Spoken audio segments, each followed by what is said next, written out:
সুপ্রিয় শিক্ষার্থী, আসসালামু আলাইকুম ওয়া রাহমাতুল্লাহ। আল্লাহ তাআলার অশেষ রহমতে সকল শিক্ষার্থী এবং তোমাদের পরিবার সকলে ভালো আছো এই প্রত্যাশা রাখি সকলের জন্য। এবং সেই সাথে সাথে সকল শিক্ষার্থীরাই তোমাদের নিজের পড়াশোনা করছো এবং মনোযোগ সহকারে শিক্ষা প্রতিষ্ঠান থেকে যে অনলাইন বিভিন্ন নির্দেশনা তোমাদের জন্য দেওয়া হচ্ছে তা তোমরা যথাযথভাবে পালন করছো। আজ আমি দশম শ্রেণী এবং এসএসসি 2021 বর্ষের শিক্ষার্থীদের ফিন্যান্স ও ব্যাংকিংয়ের নবম অধ্যায় ব্যাংকিং ব্যবসা ও তার ধরন, এই অধ্যায়ের পূর্বেও আলোচনা হয়েছে 3টা ক্লাস। তো আজকে এই অধ্যায়ের ব্যাংকের শ্রেণী বিভাগের যে অংশটুকু বাকি আছে সেটুকু আলোচনা করে অধ্যায়টি শেষ করব। পূর্বের ক্লাসগুলোতে তোমাদের ব্যাংকিং ব্যবসা তার ধরনের কার্যক্রমটা কী ছিল, কী কারণে ব্যাংকিং ব্যবসা যা সম্পর্কে ধারণা রাখা দরকার সেটা সম্পর্কে আলোচনা হয়েছে এবং ব্যাংকিং ব্যবসার উদ্দেশ্যগুলো নিয়ে আলোচনা হয়েছে। ব্যাংকের উদ্দেশ্যগুলো 3 রকম ছিল: ব্যাংকের মালিক ও ব্যবস্থাপকের পক্ষে উদ্দেশ্য, সরকার ও রাষ্ট্রীয় পক্ষের উদ্দেশ্য এবং ব্যাংকের গ্রাহকের পক্ষে ব্যাংকের উদ্দেশ্য আলোচনা হয়েছে। তোমরা মোটামুটি সবাই রেসপন্স করেছো, অনেকে মেসেজ দিয়া তোমরা আমাকে বিভিন্ন বিষয়ে জানিয়েছ, সেগুলো পরবর্তী ক্লাসে আলোচনা করা হয়েছিল। তার পরবর্তীতে ব্যাংকের গঠন এবং ব্যাংকের মূলনীতি নিয়ে, ব্যাংক ব্যবসার মূলনীতি নিয়ে আলোচনা করা হয়েছে, যা এই অধ্যায়ের সবচেয়ে বেশি গুরুত্বপূর্ণ মূলনীতির অংশটুকু। এখান থেকে সৃজনশীল প্রশ্ন, বহুনির্বাচনী প্রশ্ন বেশি হয়। ব্যাংকের উদ্দেশ্য থেকে বেশিরভাগই অর্থাৎ অনুধাবনমূলক এবং প্রয়োগমূলক প্রশ্নগুলো হয়, তা তোমরা মোটামুটি ভালোভাবে সঠিক আনসার করতে পারবে এ প্রত্যাশা রাখি। আর মূলনীতি থেকে জ্ঞানমূলক এবং অনুধাবনমূলক প্রশ্ন হয় বেশি। তোমরা অবশ্যই দেখবে প্রত্যেক 15 সাল থেকে শুরু করে যখন ফিন্যান্স পরীক্ষা শুরু হয়েছে এসএসসিতে এবং এখন পর্যন্ত প্রত্যেক শিক্ষা বোর্ডেই এই অংশ থেকে কোনো না কোনো প্রশ্ন এসেছে। তোমরা ভালোভাবে ব্যাংকের মূলনীতিটা দেখবে। ব্যাংকের শ্রেণীবিন্যাস থেকে প্রয়োগ উচ্চতর দক্ষতায় বেশিরভাগ প্রশ্ন হয়ে থাকে। তো ব্যাংকের শ্রেণীবিন্যাসের মধ্যে ব্যাংকের শ্রেণীবিন্যাসগুলো কী কী ছিল তা আমি আবার বলছি: কার্যভিত্তিক শ্রেণীকরণ, মালিকানা ভিত্তিক শ্রেণীকরণ, অঞ্চল ভিত্তিক শ্রেণীকরণ, বিশেষ গ্রাহক ভিত্তিক শ্রেণীকরণ এবং সুদ মুক্ত ব্যাংক। এই যে 5 প্রকার শ্রেণীকরণ করা হয়েছে ব্যাংকের কার্যাবলীর ভিত্তিতে বা ব্যাংকের বিভাগগুলোকে, তার মধ্য থেকে তোমাদের কার্যভিত্তিক শ্রেণীকরণ আলোচনা করা হয়েছিল। সেখানে কার্যভিত্তিক শ্রেণীকরণের মধ্যে ছিল কেন্দ্রীয় ব্যাংক, বাণিজ্যিক ব্যাংক। ব্যাংক বলতে মূলত যা বুঝি আমরা সেটা হলো বাণিজ্যিক ব্যাংক, যেখানে মানুষ তার সঞ্চিত অর্থ আমানত হিসাবে জমা রাখে। মানুষ ব্যাংকে 3 রকম হিসাব রাখতে পারে: চলতি আমানত, সঞ্চয় আমানত, স্থায়ী আমানত। চলতি আমানতের উপর কোনো সুদ দেওয়া হয় না, সঞ্চয় আমানতের উপর সামান্য হারে সুদ প্রদান করা হয়, স্থায়ী আমানতের উপর একটি নির্দিষ্ট হারে একটু সঞ্চয় থেকে একটু বেশি সুদ প্রদান করা হয়। আর কেন্দ্রীয় ব্যাংক হলো একটি দেশের মুরব্বী, ব্যাংক ব্যবস্থার নিয়ন্ত্রক এবং মুদ্রার প্রচলনকারী, মুদ্রার প্রবর্তক। তারপর ছিল কৃষি ব্যাংক, অর্থাৎ দেশের কৃষি উন্নয়নের জন্য যে কৃষি ব্যাংক পরিচালিত আছে সেটা হলো কৃষি ব্যাংক। শিল্প ব্যাংক, শিল্পের উন্নয়নের জন্য বা শিল্পায়নের জন্য যে ব্যাংক ব্যবস্থার প্রচলন করা হয় সেটা হলো শিল্প ব্যাংক। বিনিময় ব্যাংক, অর্থাৎ বৈদেশিক বাণিজ্যের ক্ষেত্রে যে মুদ্রার বিনিময় করা দরকার সেই ক্ষেত্রে বিনিময় ব্যাংক। এবং অন্যান্য ব্যাংকগুলো দেশের প্রয়োজনার্থে যখন যে অঞ্চলে যেভাবে দরকার সেভাবে কার্যভিত্তিক শ্রেণীকরণ কার্যক্রমগুলো করে থাকে, এই বিষয়ে আলোচনা করা হয়েছিল। সেই সাথে মালিকানা ভিত্তিক শ্রেণীবিভাগও আলোচনা করা হয়েছে। তোমাদের মালিকানা ভিত্তিক ছিল রাষ্ট্রীয় মালিকানাধীন ব্যাংক, অর্থাৎ সম্পূর্ণ রাষ্ট্রের মালিকানায় যে ব্যাংকগুলো পরিচালিত হয়, নিয়ন্ত্রিত হয় সেটা হলো রাষ্ট্রীয় মালিকানা। বাংলাদেশে যেমন সোনালী ব্যাংক, জনতা ব্যাংক, অগ্রণী ব্যাংক, রূপালী ব্যাংক, বেসিক ব্যাংক, এগুলো হলো রাষ্ট্রীয় মালিকানাধীন ব্যাংক। তারপর যৌথ মূলধনী কোম্পানি ব্যাংক ছিল, তো যেগুলো জয়েন্ট স্টক ভেঞ্চারে তোমার প্রতিষ্ঠিত হয় এবং পরিচালিত হয়, কোম্পানি আইনের আওতায় পরিচালিত হয় সেটা। তারপর সমবায় ব্যাংক, সমবায়ের নীতি এবং আইন অনুযায়ী যে পরিচালিত ব্যাংকগুলো সেটা হলো সমবায় ব্যাংক। বিভিন্ন অঞ্চলে বিভিন্ন বাজারে দেখা যায় যে কোঅপারেটিভ ব্যাংক, এগুলো হলো সমবায় ব্যাংক অধিদপ্তরের অধীনে সমবায়ের নীতির মাধ্যমে এগুলো পরিচালিত হয়। এনজিও ব্যাংক, যে সমস্ত বেসরকারি সংস্থাগুলো আছে যার সমাজের উন্নয়নের জন্য, মানব সম্পদের উন্নয়নের জন্য কাজ করে থাকে, তারাও ব্যাংকিং কার্যক্রম পরিচালনা করে তাদের নিয়ম নীতি অনুযায়ী, তাই এগুলো এনজিও ব্যাংক হিসাবে পরিচালিত। বিদেশি ব্যাংক, এক দেশের ব্যাংক যখন অন্য দেশে গিয়ে ব্যাংকিং সেবা কার্যক্রম পরিচালনা করে সেগুলো ব্যাংকগুলোকে বলা হয় বিদেশি ব্যাংক। বাংলাদেশে যেমন স্ট্যান্ডার্ড চার্টার্ড ব্যাংক, এসসিবি, আবার এইচএসবিসি ব্যাংক, ঠিক আছে, এই ব্যাংকগুলো হলো বিদেশি ব্যাংক। আসো আজকের আলোচনায় আমাদের ব্যাংকের শ্রেণীবিভাগের মধ্যে ছিল তোমার কার্যভিত্তিক শ্রেণীকরণ, মালিকানা ভিত্তিক শ্রেণীকরণ, অঞ্চলভিত্তিক শ্রেণীকরণ, বিশেষ মক্কেল ভিত্তিক শ্রেণীকরণ এবং সুদ মুক্ত ব্যাংক। তার মধ্যে গত ক্লাসের আলোচনাগুলো তোমাদের একটু মনে করিয়ে দিলাম। আজকের আলোচনা অঞ্চল ভিত্তিক শ্রেণীকরণ। প্রথমে আঞ্চলিক ব্যাংক, কোনো অঞ্চল বিশেষের কার্যক্রম পরিচালনার করার জন্য যে ব্যাংক প্রতিষ্ঠিত হয় তাকে আঞ্চলিক ব্যাংক বলা হয় বা রিজিওনাল ব্যাংক। কোনো অঞ্চল বিশেষের কার্যক্রমকে পরিচালনা করার জন্য, কোনো অঞ্চল বিশেষের কার্যক্রম পরিচালনা করার জন্য যে ব্যাংক প্রতিষ্ঠিত হয় তাকে বলা হয় আঞ্চলিক ব্যাংক বা রিজিওনাল ব্যাংক। যেমন রাজশাহী কৃষি উন্নয়ন ব্যাংক, শুধুমাত্র রাজশাহী বিভাগের কৃষি খাতকে উন্নত করার জন্য, যা অবস্থায় আছে তার থেকে আরও বেশি ভালো করার জন্য, উন্নত করার জন্য এই ব্যাংকটি প্রতিষ্ঠিত করা হয়। যেহেতু এখানে বরেন্দ্র অঞ্চল, এখানে কৃষিকাজের অনেক দুরূহ ছিল, তাই রাজশাহী কৃষি উন্নয়ন ব্যাংক প্রতিষ্ঠার মাধ্যমে রাজশাহীর কৃষিকে আরও বেশি সহজতর করার কাজ এই ব্যাংক দিন দিন করে যাচ্ছে এবং কৃষিক্ষেত্রে তারা অনেক দূর অগ্রসর হয়েছে এবং অনেক ক্ষেত্রে তারা সফলতা দেখাচ্ছে, যার ফলে এখন রাজশাহীতে পূর্ব থেকে আম ভালো উৎপাদন হতো, এখন আরও বেশি পরিমাণ ভালো আম উৎপাদন হয়, যা বিদেশে রপ্তানির মাধ্যমে আমরা রাজস্ব অর্জন করছি। তারপরে এছাড়াও বরেন্দ্র অঞ্চলগুলোতে বিভিন্ন কৃষি ফসল উৎপাদন করে আমরা অনেক বেশি লাভবান হচ্ছে এবং মানুষ তার জীবনযাত্রার মানকে সহজতর করছে। বেকার না থেকে এখন তারা কর্মসংস্থানের মধ্যে আবদ্ধ থাকছে এবং অনেক সুন্দর জীবনযাপন করছে। তারপর জাতীয় ব্যাংক, একটি দেশের সীমানায় থেকে ব্যাংকিং ব্যবসায় পরিচালনা করলে তাকে জাতীয় ব্যাংক বলে, অর্থাৎ শুধুমাত্র একটি দেশের সার্বভৌমত্বের মধ্যেই তার কার্যক্রম সীমাবদ্ধ, সে অন্য কোনো দেশে বা অন্য কোনো রাষ্ট্রে গিয়ে তার ব্যাংকিং কার্যক্রম পরিচালনা করে না। এই জাতীয় ব্যাংকগুলোকে বলা হয় জাতীয় ব্যাংক। অর্থাৎ একটি দেশের সীমানায় থেকে ব্যাংকিং সেবায় পরিচালনা করলে তাকে বলা হয় জাতীয় ব্যাংক বা ন্যাশনাল ব্যাংক। আন্তর্জাতিক ব্যাংক, একটি দেশের জাতীয় সীমানার গণ্ডি ভেদ করে আন্তর্জাতিক পর্যায়ে ব্যাংকিং ব্যবসায় পরিচালনা করার উদ্দেশ্যে যে ব্যাংকের শাখা আন্তর্জাতিক পর্যায়ে বিস্তৃত তাকে আন্তর্জাতিক ব্যাংক বলে। একটি দেশের জাতীয় সীমানার গণ্ডি ভেদ করে, অর্থাৎ বাংলাদেশের যে সীমানা রয়েছে এই সীমানা ভেদ করে যদি আমি ইন্ডিয়া বা সৌদি আরব বা মালয়েশিয়া বা সিঙ্গাপুর গিয়ে আমার ব্যাংকিং কার্যক্রম পরিচালনা করি, সেটাকে বলা হবে আন্তর্জাতিক ব্যাংক। যেমন তো আগে বলা হয়েছিল standard chartered bank, Hong Kong Shanghai bank, এগুলো হলো আন্তর্জাতিক ব্যাংক। অর্থাৎ এরা বিভিন্ন দেশের বিভিন্ন জায়গায় অর্থাৎ তাদের ব্যাংকিং কার্যক্রম পরিচালনা করে। তো অঞ্চলভিত্তিক শ্রেণীকরণের মধ্যে পাইলাম কি আমরা পেলাম অঞ্চলভিত্তিক ব্যাংক, আঞ্চলিক ব্যাংক, জাতীয় ব্যাংক, আন্তর্জাতিক ব্যাংক। আঞ্চলিক ব্যাংক কি শুধুমাত্র অঞ্চল বিশেষের কার্যক্রম পরিচালনা করে, এটা এরকম উদাহরণ রাজশাহী কৃষি উন্নয়ন ব্যাংক। জাতীয় ব্যাংক একটি দেশের সীমানার মধ্যে রেখে যে ব্যাংকিং কার্যক্রম পরিচালনা করে তা হলো দেশীয় ব্যাংক বা জাতীয় ব্যাংক, এটা হলো জাতীয় ব্যাংক।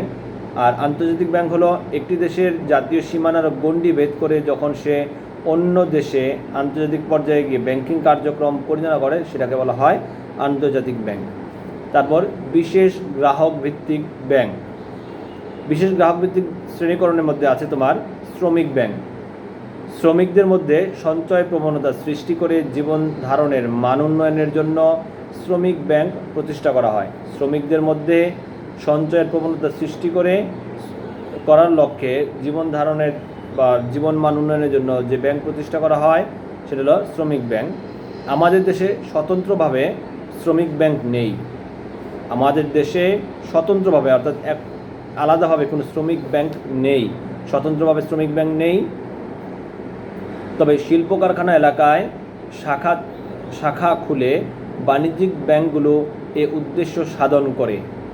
যে সমস্ত বাণিজ্যিক ব্যাংকগুলো আমাদের দেশে পরিচালিত হচ্ছে, এরা কী করেছে, শিল্প এলাকাগুলোতে শ্রমিকদের জন্য শ্রমিক ব্যাংকিং কার্যক্রমগুলো পরিচালনা করছে। তাহলে শ্রমিকদের জন্য সঞ্চয়ের প্রবণতা সৃষ্টি করে জীবন ধারণের মান উন্নয়নের লক্ষ্যে শ্রমিক ব্যাংক প্রতিষ্ঠা করা হয়। আমাদের দেশে মূলত স্বতন্ত্রভাবে ব্যাংকের অস্তিত্ব নেই, তবে শিল্প কারখানা এলাকায় শাখা খুলে বাণিজ্যিক ব্যাংকগুলো এ উদ্দেশ্য সাধন করে। মহিলা ব্যাংক মহিলাদের সঞ্চয়ে উৎসাহিত করার জন্য, তাদেরকে ব্যাংকিং কার্যক্রমের সাথে পরিচিত করার জন্য এবং সর্বোপরি মহিলাদেরও বিশেষভাবে ব্যাংকিং সুবিধা প্রদান করার জন্য প্রতিষ্ঠিত ব্যাংককে মহিলা ব্যাংক বলে। মহিলাদের সঞ্চয়ে উৎসাহিত করার জন্য, ব্যাংকিং কার্যক্রমে পরিচিত করার জন্য এবং মহিলাদের বিশেষভাবে ব্যাংকিং সুবিধা প্রদান করার জন্য প্রতিষ্ঠিত ব্যাংককে মহিলা ব্যাংক বলে। এটিও বাংলাদেশে সরাসরি স্বতন্ত্র কোনো ব্যাংক নেই। বাণিজ্যিক ব্যাংকগুলোতেও মহিলাদের জন্য আলাদা করে তাদেরকে ব্যাংকিং কার্যক্রমে সহজ সুবিধা প্রদান করা হয় সহজেই। স্কুল ব্যাংক উন্নত দেশগুলোতে স্কুল ব্যাংক ব্যাপক জনপ্রিয়তা অর্জন করেছে। উন্নত দেশগুলোতে স্কুল ব্যাংক কী করেছে, ব্যাপক জনপ্রিয়তা অর্জন করেছে। আমাদের দেশে অবশ্য এই ধরনের ব্যাংক 1960 সালের দিকে, আমাদের দেশে মূলত এই ধরনের ব্যাংক 1960 সালের দিকে প্রতিষ্ঠিত হয়েছিল। আমাদের দেশে কী হয়েছিল, 1960 সালের দিকে এই স্কুল ব্যাংক প্রতিষ্ঠিত হয়েছিল, কিন্তু বেশি দিন স্থায়ী হয়নি। স্কুলের শিক্ষার্থীদের সঞ্চয়ের জন্য সঞ্চয় বাক্স বা ব্যাগ ব্যবহার করা হয়। স্কুলের শিক্ষার্থীদের সঞ্চয়ের জন্য কী করা হয়, সঞ্চয় বাক্স বা ব্যাগ ব্যবহার করা হয়। শিক্ষার্থীরা এতে টাকা পয়সা জমা করে থাকে। স্কুল থেকেই সঞ্চয়ে উৎসাহ দেওয়া এই ব্যাংকের উদ্দেশ্য। এই ব্যাংকের মূল উদ্দেশ্য হলো কি, স্কুল পর্যায়ে শিক্ষার্থীদেরকে সঞ্চয়ের প্রতি উৎসাহিত করা। ভোক্তাদের ব্যাংক ভোক্তাদের বাকিতে পণ্য ক্রয়ের সুবিধা প্রদানের জন্যই এই ব্যাংক গঠিত ও পরিচালিত হয়। কী হলো, ভোক্তাদের বাকিতে, যারা আমরা ভোগ করব কোনো পণ্য, ভোক্তাদের বাকিতে পণ্য ক্রয়ের সুবিধা প্রদানের জন্যই এই ব্যাংক গঠিত ও পরিচালিত হয়। ব্যাংক তার মক্কেলকে একটি কার্ড সরবরাহ করে যার নাম ক্রেডিট কার্ড, এবং এর দ্বারা ভোক্তা বাকিতে বাজার থেকে পণ্য ক্রয় করতে পারে। যদি তোমার কোনো বাণিজ্যিক ব্যাংকে কোনো হিসাব খোলা থাকে, তাহলে তুমি সেখান থেকে তুমি ক্রেডিট কার্ড নিতে পারো, ডেবিট কার্ড নিতে পারো, ভিসা কার্ড নিতে পারো, অর্থাৎ ইলেকট্রনিক ডিভাইস তুমি ব্যাংকের কাছ থেকে তোমার চাহিদা মাফিক নিতে পারো। তোমার যদি ব্যাংকের টাকা না, তোমার হাতে এই মুহূর্তে টাকা নাই, তুমি বাজারে আছো কিন্তু তোমার কোনো একটি জিনিস প্রয়োজন, কিনা দরকার এখনই, তুমি টাকা নেই, তাহলে কী করবে, তুমি ক্রেডিট কার্ড পাঞ্চ করে তুমি বাকিতে ওই পণ্য ক্রয় করতে পারো। ইভেন শুধু তোমার কাছে শুধু টাকা নেই এরকম না, তোমার ব্যাংক অ্যাকাউন্টেও টাকা নেই, শুধুমাত্র ক্রেডিট কার্ডের বিনিময়ে বাকিতে পণ্য ক্রয় করা যায়। ডেবিট কার্ড, ভিসা কার্ড এগুলোতে কখনো বাকিতে পণ্য ক্রয় করা যায় না। ডেবিট কার্ড হলো তোমার অ্যাকাউন্টে টাকা জমা আছে, যা কার্ড পাঞ্চ করলে ওই অ্যাকাউন্ট থেকে টাকা কেটে নিবে। ভিসা কার্ড, মাস্টার কার্ড এগুলো সব একই জিনিস। শুধুমাত্র ক্রেডিট কার্ড হলো তোমার কাছেও টাকা নেই, তোমার ব্যাংকের যে অ্যাকাউন্ট সেখানেও কোনো ওই হিসাবে টাকা নেই, তোমার একটি নির্দিষ্ট পরিমাণ, একটা লিমিটেশন, সীমাবদ্ধ রয়েছে ক্রেডিট কার্ডের। এই সীমার মধ্যে তোমার অ্যাকাউন্টে টাকা না থাকলেও তুমি কার্ড পাঞ্চ করে, ক্রেডিট কার্ড পাঞ্চ করেও তুমি ওই পণ্য ক্রয় করতে পারো। ব্যাংক সে টাকা তাকে সরবরাহ করে দিবে, পরবর্তীতে তুমি একটা নির্দিষ্ট সময়ের মধ্যে তুমি ব্যাংকে টাকা জমা দিয়ে দিবে, যা ওই তোমার অ্যাকাউন্টে জমা দিলে ক্রেডিট কার্ড যে বাকিতে পণ্য ক্রয় করেছিলে, ব্যাংক যেটা পরিশোধ করেছে সেটা সেরে কিছু সার্ভিস চার্জের বিনিময়ে সে কেটে নেবে তোমাকে। এখন ক্রেডিট কার্ডের মাধ্যমে ব্যাংকগুলো এই ধরনের সুবিধা ভোক্তাদেরকে দিয়ে থাকে। তাহলে কি, ব্যাংক তার মক্কেলকে একটি কার্ড সরবরাহ করে যার নাম ক্রেডিট কার্ড, এবং এর দ্বারা ভোক্তা বাকিতে বাজার থেকে পণ্য ক্রয় করতে পারে। তারপরে সুদ মুক্ত ব্যাংক। ইসলামী শরীয়ত অনুযায়ী সুদ মুক্তভাবে ব্যাংকিং সেবাদানের লক্ষ্যে 1983 সালে সর্বপ্রথম বাংলাদেশের বেসরকারি ব্যাংক হিসেবে ইসলামী ব্যাংক ব্যবস্থার প্রবর্তন হয়। ইসলামী শরীয়ত অনুযায়ী সুদমুক্ত ব্যাংকিং সেবা প্রদানের লক্ষ্যে 1983 সালে সর্বপ্রথম বাংলাদেশে বেসরকারি ব্যাংক হিসেবে ইসলামী ব্যাংকিং ব্যবস্থার প্রবর্তন হয়। অন্যান্য বাণিজ্যিক ব্যাংকের সাথে সেবা প্রদানের সামঞ্জস্য থাকলেও ইসলামী ব্যাংকিং ব্যবস্থায় আমানত গ্রহণ ও ঋণ প্রদানের নিম্নলিখিত পণ্য ও সেবা দেখতে পাওয়া যায়। অন্যান্য বাণিজ্যিক ব্যাংকের মতো এর সেবা কার্যক্রম দেখলেও ইসলামী ব্যাংকিং ব্যবস্থায় আমানত গ্রহণ ও ঋণ প্রদানের ক্ষেত্রে ঋণ প্রদানের ক্ষেত্রে নিম্নলিখিত পণ্য ও সেবা দেখতে পাওয়া যায়। মুদারাবা, মুসারাকা, মুরাবাহা, ইজারা, এই কিছু কার্যক্রমগুলোর মাধ্যমে ইসলামী ব্যাংকিং কার্যক্রম পরিচালিত হয়। মুদারাবা কি? গ্রাহককে ব্যবসায়ের মূলধন যোগান দেওয়া এবং ব্যবসায়ের শরিক হিসেবে তার মূলধন ব্যবস্থাপনা করা এই সেবার অংশ। আমি যদি কোনো গ্রাহক হই ইসলামী ব্যাংকের, আমি যদি কোনো হিসাব খুলে গ্রাহক হই, তাহলে সেখান থেকে যদি আমি ব্যবসায়ের কাজের জন্য ঋণ নেই, তাহলে সে কী করে? আমার মূলধন যোগান দেবে। মুদারাবা হলো মূলধন যোগান দেওয়া, মূল কাজ হলো মূলধন যোগান দেওয়া এবং ব্যবসায়ের শরিক হিসেবে তার মূলধন ব্যবস্থাপনার করার এই সেবার অংশ। তাহলে আমার মুদারাবার মূল কাজ হলো আমার মূলধনকে যোগান দেওয়া এবং ব্যবসায়ের শরিক পার্টনার হিসেবে থেকে মূলধন ব্যবস্থাপনা করবে। মুশারাকা, ব্যাংক এবং গ্রাহকের যৌথ উদ্যোগে ব্যবসায় পরিচালনার মাধ্যমে লাভ ও লোকসান সমবন্টনের মাধ্যমে এই ধরনের কারবার পরিচালনা করা হয়। ব্যাংকের এবং গ্রাহকের যৌথ উদ্যোগে যে ব্যবসা পরিচালনা করা হচ্ছে তার লাভ ও লোকসান সমবন্টনের মাধ্যমে এই কারবার পরিচালনা করা হয়। লাভ ও লোকসান সমবন্টনের মাধ্যমে এই ধরনের কারবার পরিচালনা করা হয়। মুদারাবা হলো মূলধন যোগান দেওয়া এবং ব্যবসার শরিক হিসেবে মূলধন ব্যবস্থা করা। মুশারাকা হলো গ্রাহক ও ব্যাংকের যৌথ উদ্যোগে ব্যবসা পরিচালনার মাধ্যমে লাভ ও লোকসান সমবন্টনের মাধ্যমে এই কারবার পরিচালনা করা হয়। মুরাবাহা, ঋণ গ্রহীতাকে কোনো কিছু গাড়ি যন্ত্রপাতি ক্রয়ের জন্য যখন অর্থায়ন করা হয় তখন তাকে মুরাবাহা বলা হয়। অর্থাৎ যখন কোনো ব্যক্তি বা কোনো গ্রাহক ব্যাংক থেকে ঋণ গ্রহণ করবে, ইসলামী ব্যাংকিং কার্যক্রম থেকে ঋণ গ্রহণ করবে মুরাবাহার মাধ্যমে, সেটা হলো ঋণ গ্রহীতাকে কোনো কিছু ক্রয়ের জন্য যখন অর্থায়ন করা হয় তখন তাকে মুরাবাহা বলা হয়। এক্ষেত্রে ব্যাংক কিছু লাভ সহ ঋণের অর্থ ফেরত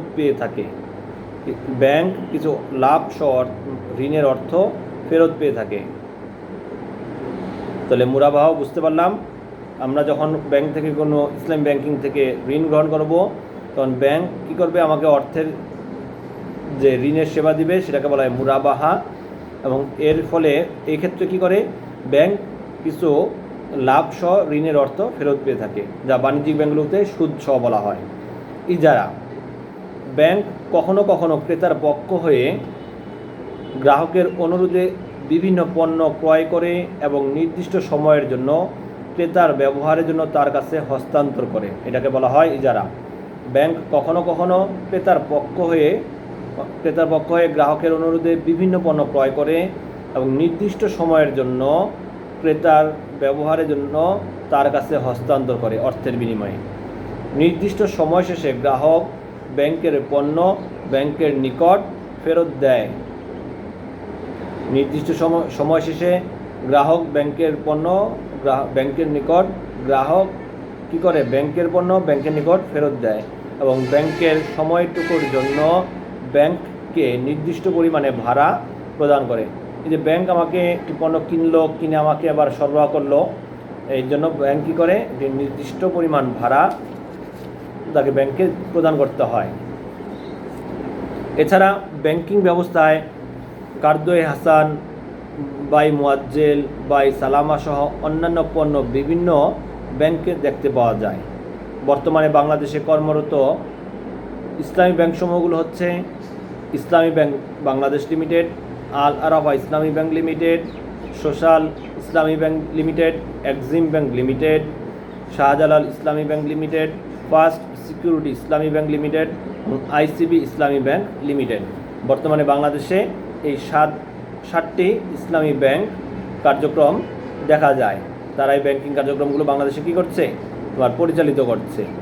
তো শিক্ষার্থীরা, আশা করি তোমরা আজকের আলোচনা থেকে তোমরা অঞ্চলভিত্তিক শ্রেণীকরণ, বিশেষ গ্রাহক ভিত্তিক শ্রেণীকরণ, সুদমুক্ত ব্যাংকের যে আলোচনা হয়েছে তা বুঝতে পেরেছ এবং পরীক্ষার্থীরা তোমরা ভালোভাবে এই অধ্যায়টি কি পড়বে, যেহেতু তোমাদের ফিন্যান্স ব্যাংকিং যে দুটো অধ্যায়, নবম এবং দশম অধ্যায় এবং ক এবং খ বিভাগ রয়েছে, তোমরা যদি ভালোভাবে প্রত্যেকটা অংশ দেখো, পড়ো এবং নিজেরা যদি একটু নোট করো এবং বাসায় নিয়মিত লেখো, তাহলে এই অংশ থেকে যে আলোচনাগুলো হয়েছে এবং প্রশ্নগুলো হবে তা তোমরা সঠিক উত্তর প্রদানের মাধ্যমে ভালো ফলাফল অর্জন করবে এই প্রত্যাশা করি।